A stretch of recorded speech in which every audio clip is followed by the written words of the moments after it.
রাজধানীর পুরান ঢাকায় যুবদল নেতা ও নবাবপুর ব্যবসায়ী মালিক সমিতির সাধারণ সম্পাদক শহীদুল ইসলাম শহীদের নেতৃত্বে জগন্নাথ বিশ্ববিদ্যালয়ের শিক্ষার্থীদের উপর হামলার ঘটনা ঘটেছে।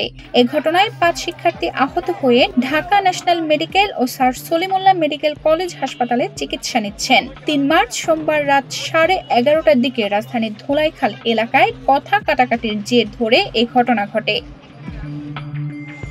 প্রত্যক্ষদর্শী সূত্রে জানা যায়, জগন্নাথ বিশ্ববিদ্যালয়ের শিক্ষার্থী সম্রাট ধোলাইখাল এলাকায় একটি মার্কেটের সামনে দিয়ে যাওয়ার সময় ভুলক্রমে নির্মাণাধীন ঢালাইয়ের উপর পা দেন। এতে স্থানীয় লোকজন এসে তাকে ধাক্কা দিলে সম্রাটও প্রতিহত করার চেষ্টা করেন। এরপর স্থানীয় লোকজন মিলে সম্রাটকে মারধর শুরু করেন। এক পর্যায়ে ভুক্তভোগী শিক্ষার্থী তার সহপাঠীদের কল দিলে হাবিব সহ 2 জন ঘটনাস্থলে যান।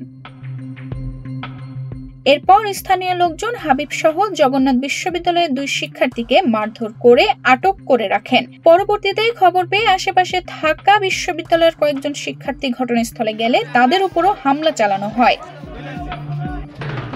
এদিকে এ ঘটনা সামাজিক যোগাযোগ মাধ্যমে ছড়িয়ে পড়লে বিশ্ববিদ্যালয়ের শিক্ষার্থীরা একত্র হয়ে পুরান ঢাকার নবাবপুর এলাকায় একটি ক্লাব ভাঙচুর করে।